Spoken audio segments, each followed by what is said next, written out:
Okay, hey everybody, this is Tanika. I'm coming through with a quick video to show you guys how to um, basically send an email, like a mass email out template to all your people regarding collecting the credit monitoring password. So I'm doing this.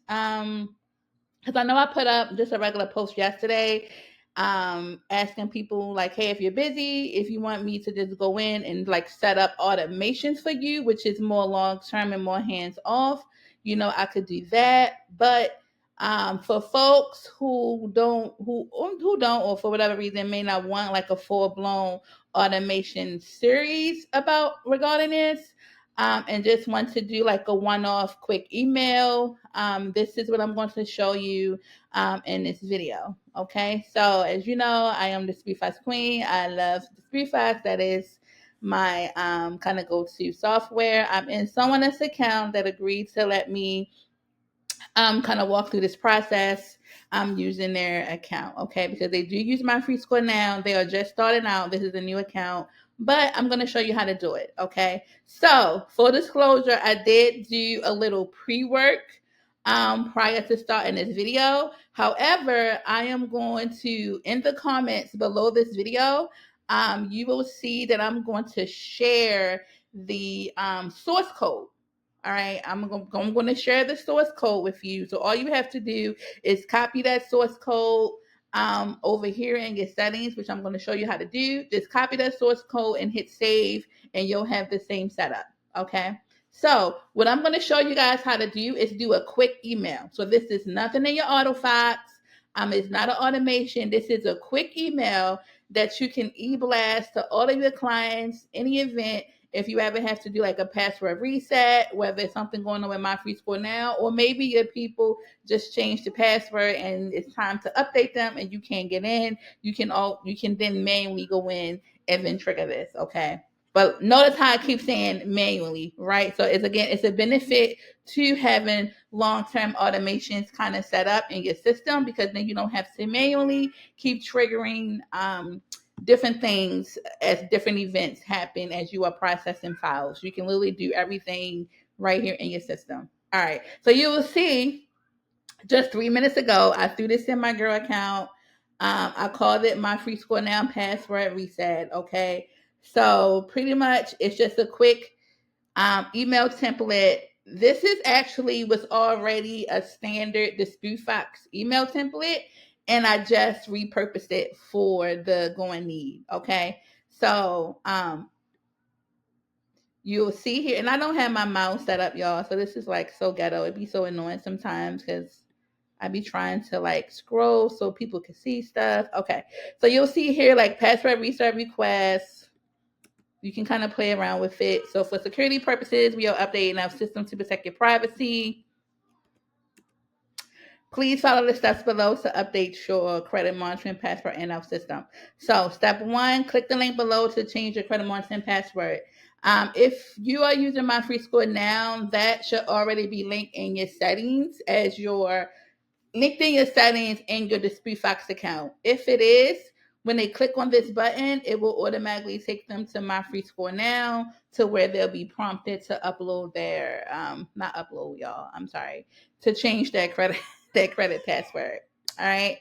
Step two is going to be like, hey, okay. Once you have done that, log into your customer portal and enter your new login password and any security key, which doesn't apply to y'all because I think only my score IQ use security key, but nonetheless, I left that language in here because this can be applied to anything for any credit monitoring. Okay. So step two is going to be log into your customer portal and enter your new login password, any security key for your monitoring account under your My Account tab at the bottom in the section labeled Credit Monitoring Login Info. You can also add this information via our client app. Okay. So real quick, step two, you need to go back into your company settings, y'all, and just make sure that you have the ability for them to go in and update their credit monitoring password turned on. I may can show you that in this video too. Because sometimes you guys have it turned off. I know I have like some things turned off in there too, like they can't update their address, they can't delete stuff. But just make sure you have the option turned on for them to be able to update their credit monitoring in the system. Okay, so they can, like I said, here they can upload it on a desktop, or which is my bread and butter. They can also just do this in the app. Okay, which is more convenient. Okay, step three, it's telling them like, hey, once you have uploaded that information, it's asking them to shoot you a message in the portal. And then just again, it's going to give them their portal login in case they have forgotten how to log into the app or how to log into this BFOC via desktop. Now, and then you just hit save. Okay, so I'm going to show you guys the source code. You see I'm hugging over here. This is the source code. It's mad long. I don't know. I might link this in a Google Doc and then place a Google Doc link in the chat. So again, so all you guys would do is just copy the link. Copy this code, and then let me go back up. You will see here, you will come over to settings, email, SMS, Zapier, email template. You're going to click on add a new email template. And then on the source code, you're going to paste the source code here, give it a subject, make sure you have your email, give it a title. All right. Then once you have it here, then just come and hit save. It's real easy. Paste the source code, come back, hit save. You do have to configure the settings, and then like I said, hit save. All right. Now, before I go over here, now let's just say you want to get jiggy with it, right? Let's just say, now this is the real convenient, simple way, right? Just do it like this. Let them message you if if you're busy, if you have a team, let them people message you like, hey, I did it, okay? So that's one way. If you are really jiggy with it, I'm gonna show you the web form. So this is a client of mine. She was trying to do a credit monitoring collection form. So there is a way also, let's just say like if you're super busy or um she's trying to build the actual automation, right? So part of the automation part is building out a credit monitoring web form. Okay. I was going to delete this. I'm sorry, y'all. I was going to delete this, but I decided not to because I just want to show people. All right. So real quick, credit monitoring form. Anytime you're building secondary forms in here, I tell people to just always, when it comes to email, make sure they're using the same email that's already on file. Okay, because if they're using a separate email, it's going to create a whole new person, and the Speed Fox is not gonna know what the hell is going on. All right, so the emails must match. So I'm gonna say same email that's already on file, right? I always put that in parentheses. Okay. So she pretty much kind of had this, right? But she missed monitoring agency. A lot of times, especially in my Dispute Files group, when you guys are coming in and you're trying to build out stuff, I already know the answer B, right? Because I do it so much. I already know. And I was like, I bet you if you go and look, you did not put monitoring agency. Okay. You have to tell Dispute Files what group you have to tell them what credit monitoring agency you're using because they integrate with so much, okay? And if you go and look at the form or at that little section where for credit monitoring, it asks you what is the company, what is the username, what is the password, right? And then it also asks you for monitoring key if that applies to you. Again, because not everyone or not every company, I should say, requires a monitoring key. All right. You have to use a monitoring agency. If you just come in and you just pull over username and password, it's not going to work. And then she found out it did not work for her, and she had to, at the time, you guys could still see the password, and she just went over and copied it over into Dispute Fox. But you have to use monitoring agency, okay? I would also, especially I don't have time, but I would also come in. I would recommend you add like a little chat box under here, just giving them permission and just let them know, like, hey, this information is going to be I'm sorry, let me do this right. I'm gonna say by checking this box, right? I can't spell it, y'all. By checking this box, you are agreeing to allow us to update your credit monitoring credentials and pulling your reports, right? Just to cover you, make it a required, just so they know what it's being used for, right? Okay. So, and then of course, anything that you do, you when it comes to updating stuff, just make sure you come in and you hit save. All right. So now that's in here. So the reason why we did this is I want to show you how to add web forms in your emails. So you have three options. Option one is for your option 1 and 3 is for your websites. I'm not going to get into all the nitty gritty of the different options, but option 1 and 3 is the website. So I should say I don't want to start getting the difference between the two, but I mainly want to focus on option 2, which is what we're going to do. Right. Option 2 is the link that you can directly send people or that you would use to hyperlink stuff in your emails, etc., etc. Okay. Okay. The web form is saved. You have the different options. It's come back. You see that it's there. Okay. So actually, let me come back. So we're gonna say add to website. I'm gonna pull. Remember, I said option 2. So real quick, outside you guys, because I don't want people to be like, "Well, what's the difference?" So option 1 is the easy install. That's if you want to put web forms on your website. But I personally use option 1 because I don't like to bother my tech guy a whole lot. So I personally like to use option 1. So when I'm in here changing things with my web forms, when you change things on your web forms, if you use option 1, it does not require it to be re-embedded. Okay. If you use option 3, which is custom install, every time you make changes to your web forms, you have to go in and re-embed the code. Okay. So I prefer option 1. All right. Option 2 is something like if you're going to be running ads, if you're going to be putting stuff in your link tree or in your bio and your social media accounts, it's kind of like what I do. I paste like my option to certain of my web forms, like my consultation forms, my free credit analysis forms. If I'm running like a pop up, whatever it is, you'll see those option 2 links there. Okay.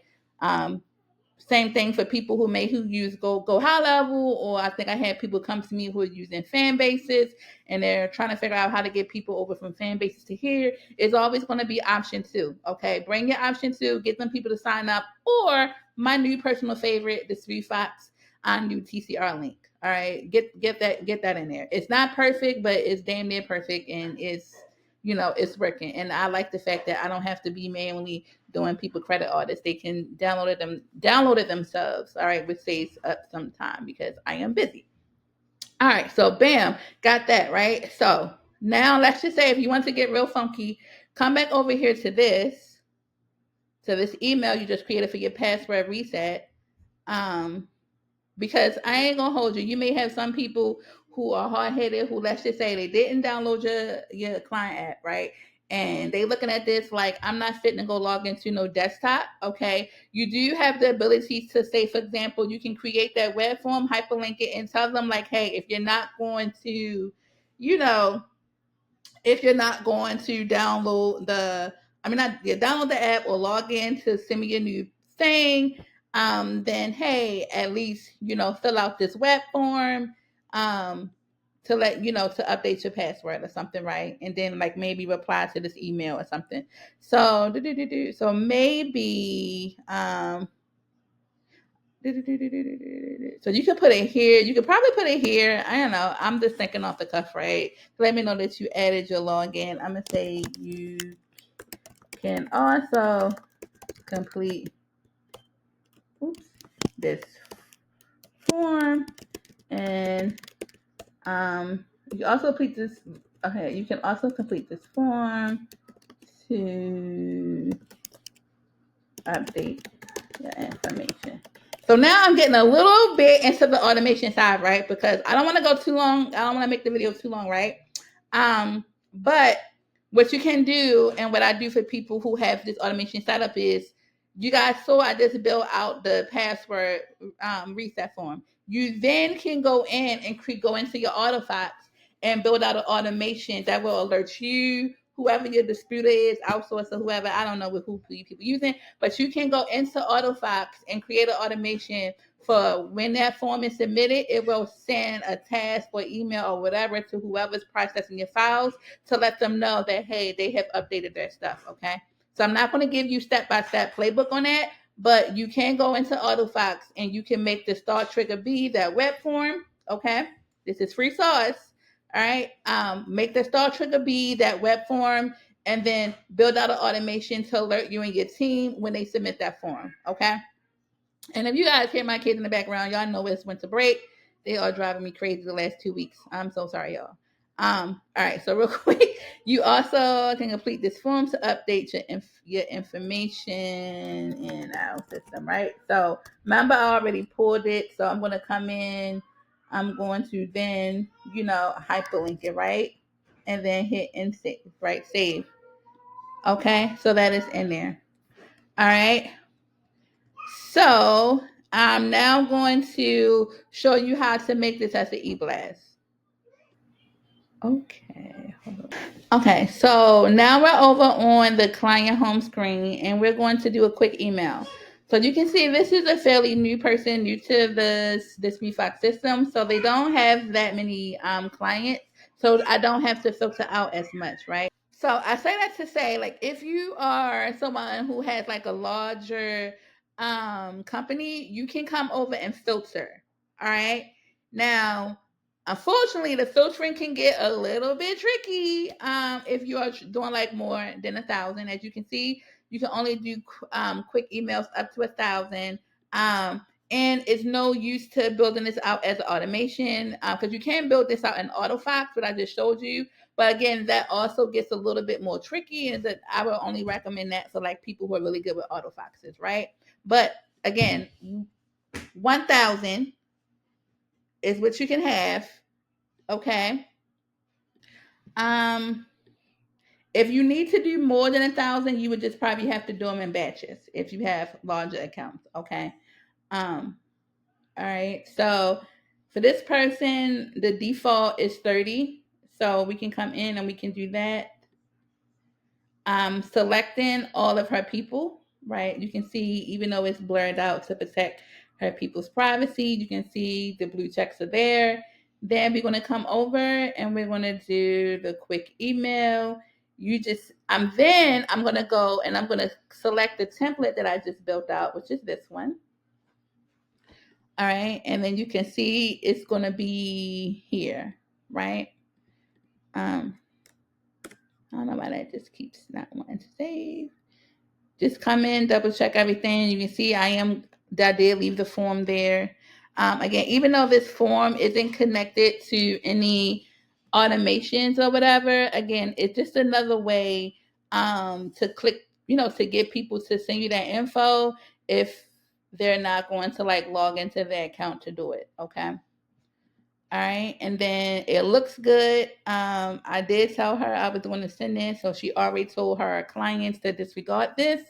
And we're going to hit send just to give it a moment. Okay, that has sent. All right. So when you do that, I'm now going to show you guys how to go in and check to make sure that it has sent. Okay. So I'm going to just show you how to check it, right? So once you do the quick email, select a client file or name, come over to messages, come over to emails, and then scroll down, and you'll be able to see every email just sent. Unfortunately, again, this is not my account. This is real people information, so I do have to block it. But you can kind of see here, you can tell it says like just now, right? You can see that the date it was just sent, right? You see that at 7:12. And you can see if you use this VFox, then you know that purple means that it was actually delivered. Blue is it was actually open, which means they read the email. If this is red, it means it bounced. All right. So that is the quickest way to do this. Again, is to simply recap, just to come in, create that quick email template, go to your client dashboard, select all, make sure you are filtering out if you need to filter out. If you have more than 1,000 clients, you just need to just do it in batches, okay? Make sure then you select everybody, do the quick email, select the correct template, push that out to everyone, and then just kind of go from there. Okay, it should go out. You can come in if you're not sure, if you just want to double check, select a random client or two, come in to their messages, click on email, make sure that it actually went out. Okay. One of the benefits of the reason why I said I like to do the automations, because you see how a quick email is just one, right? It's just one. However, if you have the automation, you can go into AutoFox, and then we can build this out to where it's something that will go out. For example, for my people, I have it go out like they'll get an email if they have the ability to send SMS in the SpeedFox. They could text, as well as I do push app notifications. I personally love the app because the app is free. You don't have to pay for text messages, right? Because we have the free app. So once we got the ability to have the app, I've been stopped paying for text over a year ago. I'm not paying for no text when we got the free app. It is mandatory that all my people download the app. It's like non-negotiable, because it's why you don't have that. So definitely the app. But what I do is I build out an automation where this reminder to update their password, or if their billing failed for credit monitoring, whatever it is, that same automation continues to go out once a day for 5 days, and then they are suspended or paused or whatever you want to call it until they update that information, right? It is mandatory.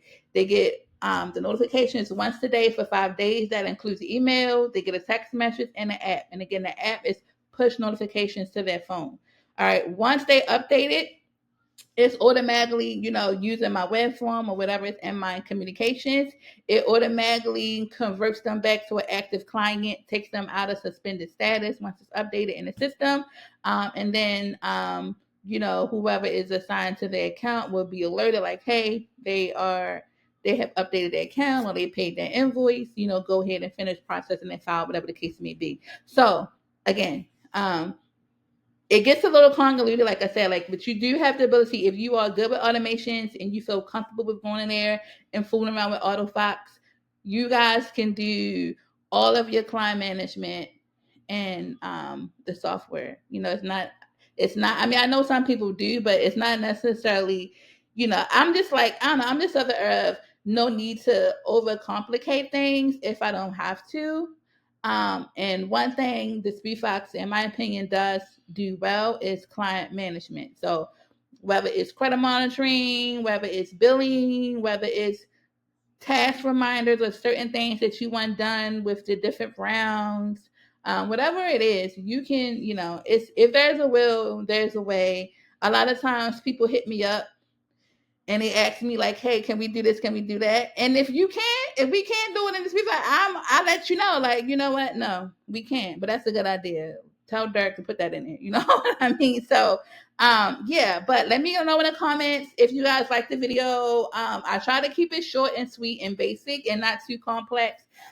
Make sure you're in the comments, because I'm gonna post the link to a Google Doc with the source code, because again, it's real long, so I don't want to post it in the comment, because if you're like one letter off or something off, it's not going to format correctly in the system. So I want to make sure that you guys have it right. Okay. All right. So